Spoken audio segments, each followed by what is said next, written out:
एक गांव में एक बूढ़ी माई रहती थी। माई का आगे पीछे कोई नहीं था, इसलिए बूढ़ी माई बेचारी अकेली रहती थी। एक दिन उस गांव में एक साधु आया। बूढ़ी माई ने साधु का बहुत ही प्रेम पूर्वक आदर सत्कार किया। जब साधु जाने लगा तो बूढ़ी माई ने कहा, महात्मा जी, आप तो ईश्वर के परम भक्त हैं। कृपा करके मुझे ऐसा आशीर्वाद दीजिए जिससे मेरा अकेलापन दूर हो जाए। अकेले रह रहकर मैं ऊब चुकी हूँ। साधु ने मुस्कुराते हुए अपनी झोली में से बाल गोपाल की एक मूर्ति निकाली और बूढ़ी माई को देते हुए कहा, माई, ये लो, आपका बालक है। इसका अपने बच्चे की तरह प्रेम पूर्वक लालन पालन करती रहना। बुढ़िया माई बड़े लाड प्यार से ठाकुर जी का लालन पालन करने लगी। एक दिन गांव के कुछ शरारती बच्चों ने देखा कि माई मूर्ति को अपने बच्चे की तरह लाड कर रही है। नटखट बच्चों को माई से हंसी मजाक करने की सूझी। उन्होंने माई से कहा, अरे मैया सुन, आज गांव में जंगल से एक भेड़िया घुस आया है जो छोटे बच्चों को उठाकर ले जाता है और मार कर खा जाता है।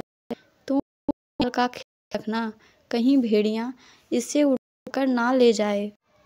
बुढ़िया माई ने अपने बाल गोपाल को उसी कुटिया में विराजमान किया और स्वयं लाठी लेकर दरवाजे पर पहरा लगाने के लिए बैठ गई। अपने लाल को भेड़िए से बचाने के लिए बुढ़िया माई भूखी प्यासी दरवाजे पर पहरा देती रही। पहरा देते देते एक दिन बीता, फिर दूसरा था और 5वां दिन बीत गया। बुढ़िया माई 5 दिन और 5 रात लगातार बगैर पलके झपकाए भेड़िए से अपने बाल गोपाल की रक्षा के लिए पहरा देती रही। उस भोली भाली मैया का यह भाव देखकर ठाकुर जी का हृदय प्रेम से भर गया। अब ठाकुर जी को मैया के प्रेम का प्रत्यक्ष रूप से आस्वादन करने की इच्छा हुई। भगवान बहुत ही सुंदर रूप धारण कर वस्त्रों भूषण से सुसज्जित होकर माई के पास आए। ठाकुर जी के पांव की आहट पाकर माई डर गई कि कहीं दुष्ट भेड़िया तो नहीं आ गया मेरे लाल को उठाने।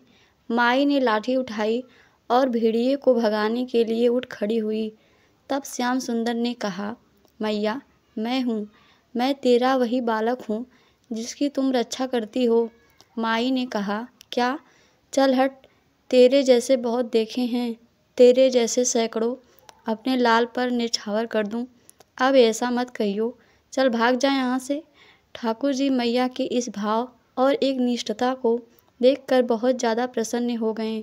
ठाकुर जी मैया से बोले, अरे मेरी भोली मैया, मैं त्रिलोकीनाथ भगवान हूँ, मुझसे जो चाहे वर मांग ले, तेरी प्रीति से प्रसन्न हूँ। बुढ़िया माई ने कहा, अच्छा, आप भगवान हो, मैं आपको 100 प्रणाम करती हूँ।